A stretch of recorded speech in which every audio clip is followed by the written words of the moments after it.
ओह, आज कहाँ रह गई ये? मुन्ना तो बुखार से तप रहा है। इन्हें भी आज ही देर होनी थी आने में।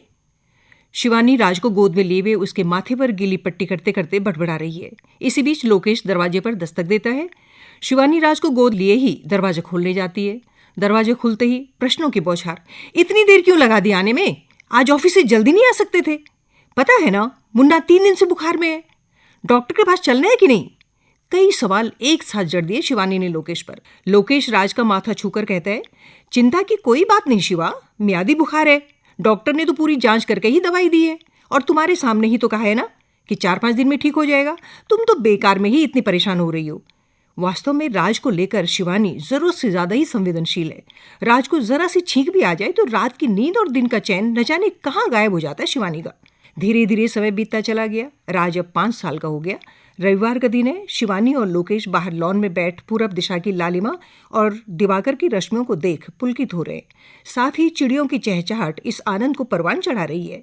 सामने अमरूद की घनी शाखा पर बैठे गौरैया के घोंसले से 3 नन्हे नन्हे बच्चे चींची करते हुए बाहर झांक रहे हैं। गौरैया चावल के दाने उठा उठा कर ले जा रही है और एक एक कर उन तीनों के मुंह में डाल रही है। बहुत ही मनमोहक दृश्य है। लोकेश धीरे से शिवानी का हाथ अपने हाथ में लेकर मंत्रमुग्ध भाव से पूछ बैठता है, क्या इरादा है शिवा? देखो ना गौरैया की सुंदर परिवार को। 3-3 बच्चों की चहचहाट से कितने खुश हो रहे हैं ये। वाक्य पूरा हुए बिना ही शिवानी बीच में ही बोल पड़ी, ना बाबा ना, अब हम परिवार आगे नहीं बढ़ाएंगे। राज को ही पाल पोस कर बड़ा करेंगे। आप ही तो कहते हैं ना कि बच्चों की पढ़ाई लिखाई पर बहुत खर्च है, और हमें तो उसे डॉक्टर बनाना है ना। दूसरा बच्चा घर में आ जाएगा तो खर्च बढ़ जाएगा, और फिर उसे भी तो लायक बनाना होगा। लोकेश शिवानी की बात में सहमति जताते हुए सिर हिलाता है और मन में आए प्यारे से ख्वाब को वहीं दफन कर देता है। अब लोकेश और शिवानी की आंखों का तारा राज दिन दूनी और रात चौगनी गति से बढ़ने लगा। उसकी छोटी से छोटी जरूरत के लिए दोनों मिलकर रात दिन एक करने लगे। धीरे धीरे समय बीतता गया और राज एक होनहार नवयुवक कब बन गया पता ही न चला। पढ़ाई में हमेशा ही अव्वल रहने वाला राज मेडिकल की परीक्षा में उत्तीर्ण हुआ और फिर एक दिन डॉक्टर राज बन गया। माता पिता की खुशी का तो अंत ही न था। जितनी मन्नतें मांगी हुई थी अलग अलग मंदिरों, दरगाहों, गुरुद्वारों में सब एक एक कर पूरी कर दी। राज के लिए नर्सिंग होम बनवा दिया गया। अच्छा ज्ञान होने से उसकी प्रसिद्धि खूब होने लगी। एक से बढ़कर एक रिश्ते आने लगे। अंत में राज की ही पसंद की लड़की डॉक्टर रश्मि से उसकी शादी हो गई। शिवानी की खुशी की लहरें तो आसमान छू रही थी। दोनों की सेवा में इस तरह वो खोई रहती कि अपने होने का एहसास भी भूल जाती। लोकेश की मीठी चुहलबाजी से ही उसकी तंद्रा टूटती जब लोकेश कहता, भाई बेटे बहू के अलावा कोई तीसरा भी है घर में, शायद आप भूल रही हैं। और फिर दोनों हंसी ठहाकों के बीच एक दूसरे को निहारने लगते। समय भी कभी कभी कितना निष्ठुर हो जाता है, न जाने उससे दूसरों की खुशियां क्यों बर्दाश्त नहीं हो पाती। तभी तो कल रात लोकेश पूरे परिवार के साथ खुशियां बांटने के बाद जब सोने के लिए बिस्तर पर लेटा तो अनायास से शिवानी की बाह पर अपना सिर रख कर बोल पड़ा, शिवा, मैं आज कल यदि चला गया तो तुम्हें मेरी कसम है अपना पूरा ध्यान रखोगी, क्योंकि तुम्हें तो मुझे ही हर बात के लिए छोटे बच्चे की तरह याद दिलानी पड़ती है। ये सुनते ही शिवानी लोकेश के होंठों पर अपनी उंगलियों का मृदु स्पर्श रख उसे चुप करा देती है। उसे क्या पता था कि यही लोकेश के अंतिम शब्द होंगे। सुबह गाल पर मीठा चुम्बन देकर जब लोकेश को उठाने लगी तो पता चला कि लोकेश शिवा को छोड़कर अकेले ही जिंदगी का सफर तय करने निकल पड़ा है। शिवानी की तो जिंदगी बेरंग हो गई, जीने की चाह मर गई। लोकेश के जाने के बाद राज, जो कभी उसकी आंख का तारा हुआ करता था, उसके प्रति भी वो चाह न रही। शायद अब राज के जीवन पर रश्मि का ज्यादा हक है, इसीलिए पहले जैसी बेचैनी नहीं। समय बीतते देर नहीं लगती। हालांकि शिवानी के लिए तो एक एक दिन अब एक वर्ष जैसा लंबा बन जाता। लोकेश के जाने के कुछ ही दिन बीते कि रश्मि और राज ने एक नन्ही सी परी का तोहफा शिवानी को दे दिया। शिवानी को तो जैसे नई जिंदगी मिल गई। शिवानी अब नन्ही गुड़िया में ही लोकेश की छवि निहारने लग गई। धीरे धीरे उसके हृदय पर लगा घाव भरने लग गया। नन्ही कली आशु के लिए दादी ही सब कुछ थी। माता पिता दोनों ही बनकर शिवानी आशु की मुस्कुराहट में ही अपने सारे गम भूल गई। बेटा बहू दोनों ही आशु की चिंता से मुक्त अपने अपने मरीजों में ही खोए रहते। रात को जब घर लौटते तब तक आशु दादी के ही बिस्तर पर निंद्रा देवी की शरण में मीठे सपने देख रही होती। दादी का समय आशु के साथ कैसे बीत जाता पता भी न चलता।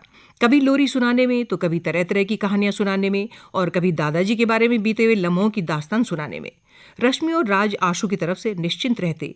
हर तरह से देखभाल करने के लिए इतनी अच्छी दादी माँ जो थी उसके पास। आशु अब 7 साल की हो गई, बहुत समझदार भी। तभी तो दादी माँ के जरा सा कराने पर भी बहुत बेचैन हो उठती। शिवानी वाला ही हृदय पाया उसने भी। धीरे धीरे शिवानी के कमर और घुटनों में बहुत दर्द रहने लगा। घर का काम तो दूर, शौचालय तक अपने से जा पाना भी दुश्वार होने लगा। रश्मि और राज के लिए माँ अब एक बोझ बनकर रह गई। एक दिन आशु जब स्कूल से घर लौटी तो दादी माँ को घर में न पाकर रो रो कर बुरा हाल कर दिया। बार बार माँ को फोन लगाकर पूछने लगी। माँ ने फोन पर ही बताया कि दादी माँ अपने किसी रिश्तेदार के यहाँ कुछ दिनों के लिए गई हैं। शाम को जब मम्मी पापा घर लौट कर आए तो उसने रो रो कर जिद कर डाली कि दादी माँ को अभी बुलाओ, उनके तो कमर और घुटनों में असह्य दर्द है, उनकी देखभाल वहाँ कौन करेगा। रश्मि और राज ने आशु को आश्वस्त किया कि वहाँ दादी माँ के रिश्तेदार हैं जो उन्हें बहुत प्यार से रखेंगे। दादी माँ वहाँ पर बहुत खुश रहेंगी। आशु दादी माँ की याद में बुझी बुझी रहने लगी। उसकी पढ़ाई से मन उचट गया। यहाँ तक कि स्कूल में भी उसका मन न लगता। वहाँ भी अपने मित्रों के साथ दादी माँ की चर्चा किए बगैर न रहती। 3 बार की होली दीपावली दादी के बिना आशु के लिए नीरसता से अधिक कुछ न रही। इन 3 सालों में कई बार आशु के जिद करने पर भी रश्मि और राज ने ये कहकर टाल दिया कि जहाँ दादी माँ रहती हैं वहाँ नेटवर्क की समस्या है, इसलिए बात फोन पर नहीं हो सकती। रही बात माँ के घर लौटने की तो आशु को ये समझा दिया जाता कि वहाँ दादी माँ को ज़्यादा आराम है, दादी माँ जब ठीक हो जाएंगी तब स्वयं ही आ जाएंगी। लेकिन आशु का बालमन न जाने क्यों ये सब स्वीकार ही नहीं कर पा रहा था। उसे बार बार एहसास होता कि दादी माँ जहाँ कहीं भी हैं बहुत दुखी और परेशान है। मन ही मन रोज ईश्वर से प्रार्थना करती कि जल्दी ही दादी माँ उसे मिल जाए। कहते हैं ना कि बच्चों की प्रार्थना ईश्वर तक बहुत जल्दी पहुंच जाती है। बच्चे मन से इतने निश्चल और स्वार्थ से परे जो होते हैं। आज आशु सुबह से ही अनुभव कर रही है कि उसे दादी माँ का शुभ समाचार मिलने वाला है, क्योंकि उसने रात सपने में दादी माँ से लिपटकर इन 3 सालों का गिला शिकवा सुनाकर अपना दिल हल्का जो कर लिया था। स्कूल पहुंचते ही जब उसे पता चला कि कक्षा अध्यापिका सभी बच्चों को लेकर आज वृद्धाश्रम जाने वाली हैं, तो उसकी खुशी का तो ठिकाना ही नहीं रहा। उसे समझ भी नहीं आ रहा था कि वो किन शब्दों में अपनी खुशी अपने सहपाठियों से साझा करे। शिक्षिका के निर्देशानुसार सभी बच्चे वृद्धाश्रम के द्वार पर बस से उतर पड़े और पंक्तिबद्ध होकर एक एक वृद्ध को प्यार से मिलते हुए उनका आशीर्वाद लेने लगे।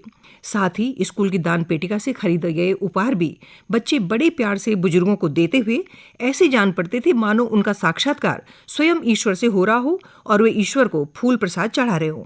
कैसी विडंबना है ना। देखो, कभी इन बुजुर्गों ने अपने बच्चों को कितनी परेशानियों को हंसते हंसते सहकर पाल पोस कर बड़ा किया होगा, और आज अपना घर भी रहने को नसीब नहीं। आशु को न जाने क्यों इन सभी बुजुर्गों में अपनी दादी माँ की छाया बार बार नजर आ रही है।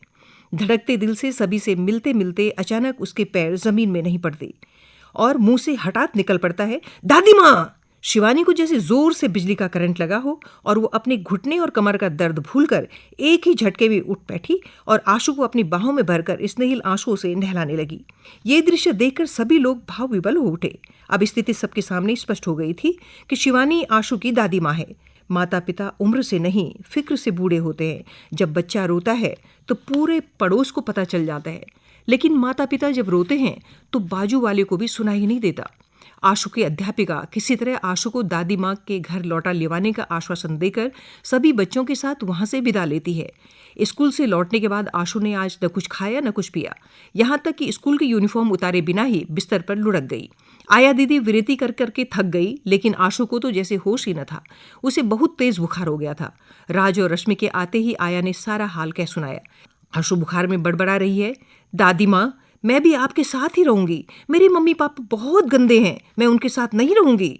रश्मि के माथे पर हाथ रखते ही आशु चिल्ला पड़ती है, नहीं मम्मी, मुझे हाथ मत लगाना, आप और पापा दोनों से मुझे बात नहीं करनी है। मैं कल ही दादी माँ के पास चली जाऊंगी। आज मेरी अध्यापिका ने मुझे दादी माँ से मिलवा दिया है। रश्मि और राज को स्थिति समझते देर न लगी। उन्हें सब कुछ स्पष्ट दिखाई देने लगा था। दोनों में ही अपने जिगर के टुकड़े से नजरें मिलाने का साहस न था। आया के मुंह से ये शब्द निकल पड़े, बूढ़े वृक्ष को आंगन में ही रहने दो, फल न सही शुद्ध हवा तो अवश्य ही देगा। बुजुर्गों को घर में ही रहने दो, कुछ कमाई भले ही ना करें, आपके बच्चों को अच्छे संस्कार तो अवश्य मिलेंगे।